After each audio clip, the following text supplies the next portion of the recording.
भंडारा शहर की सड़कों की हालत इन दिनों बेहद खराब हो चुकी है। भूमिगत सीवर परियोजना के लिए खोदी गई सड़कों को अब तक पूरी तरह से दुरुस्त नहीं किया गया है, जिससे आम नागरिकों को भारी परेशानियों का सामना करना पड़ रहा है। नगर परिषद चुनाव के दौरान सड़कों का मुद्दा जमकर उठा था। नेताओं ने चुनाव के बाद शहर की सड़कें बेहतर और सुगम बनाने के बड़े बड़े वादे किए थे, लेकिन अब बारिश का मौसम शुरू होने के बावजूद कई जगहों पर सड़कें कीचड़ और मिट्टी से भरी दिखाई दे रही हैं। मुस्लिम लाइब्रेरी से त्रिमूर्ति चौक तक का मार्ग शहर का एक प्रमुख और व्यस्त रास्ता माना जाता है।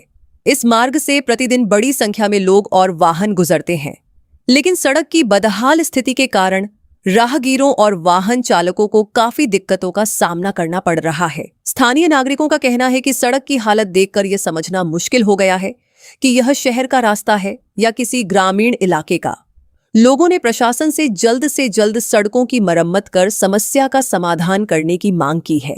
फिलहाल नागरिकों में बढ़ते आक्रोश के बीच यह देखना महत्वपूर्ण होगा कि प्रशासन और जनप्रतिनिधि इस समस्या पर कब तक कार्रवाई करते हैं और शहरवासियों को बदहाल सड़कों से राहत कब मिलती है। या सर्व दयनीय अवस्थेसाठी इथली भारतीय जनता पार्टी यांनी इलेक्शनच्या अगोदर खूप मोठे मोठे आश्वासन दिले होते की आम्ही खड्डेमुक्त करू, परंतु पूर्ण उन्हाळा गेला, हिवाळा गेला आणि आता पावसाळा लगेच लागत आहे, तरीही खड्डे काही बुजवत नाही।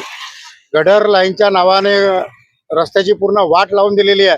धुळीमुळे लोकांच्या आरोग्याला धोका आहे आणि हा रस्ता कॉलेज रस्ता आहे, कलेक्टर ऑफिस रस्ता आहे आणि प्रशासकीय पूर्ण मुख्य रस्ता आहे, तरीही इथल्या सत्ताधाऱ्यांना दिसत नाही। आताच विधान परिषदचे इलेक्शन झाले आणि बोलताना तुमच्याच मीडियावर बोलले की बा विकासाचा विजय।